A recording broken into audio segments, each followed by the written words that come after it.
Kalau kita nak bagi wasiat, harta kita ni, wasiat tersebut tidak diberikan kepada waris kerana waris akan dapat harta kita secara faraid. Waris-waris kita ni tuan-tuan, ada wasiat ke, tak ada wasiat ke? Kalau kita mati, contoh kita ayah atau mak, kita ada anak. Kalau kita mati, kita ada anak, kita ada suami, kita ada isteri. Mereka ni memang akan dapat harta kita mengikut hukum faraid.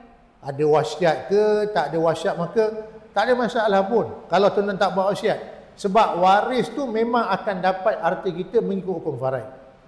Cumanya kalau nak bagi wasiat boleh bagi wasiat, tetapi yang bukan waris. Yang bukan waris yang akan dapat harta kita, yang kalau waris tu dapat harta kita secara faraid, maka tidak boleh. Tapi yang bukan waris boleh. Ini kita merujuk kepada hadis Nabi daripada Abu Umamah Al-Bahili radhiyallahu anhu. Dia kata baginda Rasulullah SAW sebut, ni hadis Imam Abu Daud. Nabi kata apa tuan-tuan? Innallaha qad a'ta kulladhi haqqin haqqahu fala wasiyata liwaris. Ya, apa Nabi kata? Innallaha qad a'ta kulladhi haqqin haqqahu. Sesungguhnya Allah Ta'ala telah memberikan kepada setiap orang yang berhak akan hak masing-masing. Maknanya tuan-tuan, kalau kita mati, kita ada waris, kita ada suami, ada isteri, ada anak-anak, ada ibu, ada ayah. Mereka tu memang akan dapat harta kita mengikut faraid. Dia akan dapat, dan Allah Ta'ala telah beri hak mereka dan tidak dinafikan. Kalau dia betul anak kita, dia akan dapat bahagian. Kalau dia betul isteri kita, maka dia akan dapat bahagian. Dia memang mak kita, mak kandung kita, dia akan dapat bahagian. Dia bapa kandung kita dapat bahagian. Jadi maknanya tak boleh bagi wasiat kepada waris. Sebab waris tu memang dah ada bahagian dia. Dah telah ditentukan oleh Allah Ta'ala.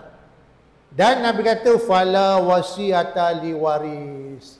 Maka tak boleh bagi wasiat kepada siapa? Kepada waris. Waris yang mana tuan-tuan? Yang tadi tu lah.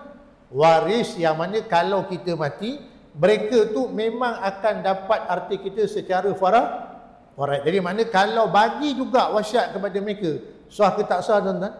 Kita buat wasiat juga. Kalau abang mati, rumah ni abang wasiat kat awak, ini untuk awak. Kalau saya mati, tanah ni untuk anak sulung. Kalau saya mati, orang mesti belakang rumah ni untuk anak yang nombor 2. Kalau saya mati, duit simpanan dekat bank 500 juta untuk yang bungsu tu. Boleh tak tuan-tuan? Tak boleh. Apa sebab?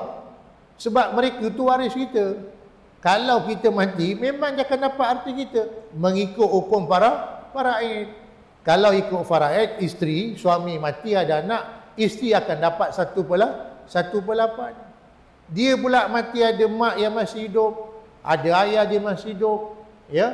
Dia ada anak laki-laki, dia ada anak perempuan, mak dia pun akan dapat juga 1/6, bapa ayah dia juga akan dapat 1/6, baki kepada anak-anaknya. Yang laki-laki akan dapat 2 bahagian, yang perempuan akan dapat separuh daripada bahagian anak laki-laki. Jadi maknanya bila Nabi kata fala wasiyata li waris, maka waris yang berhak dapat harta kita ikut faraid, dia tak boleh dapat wasiat.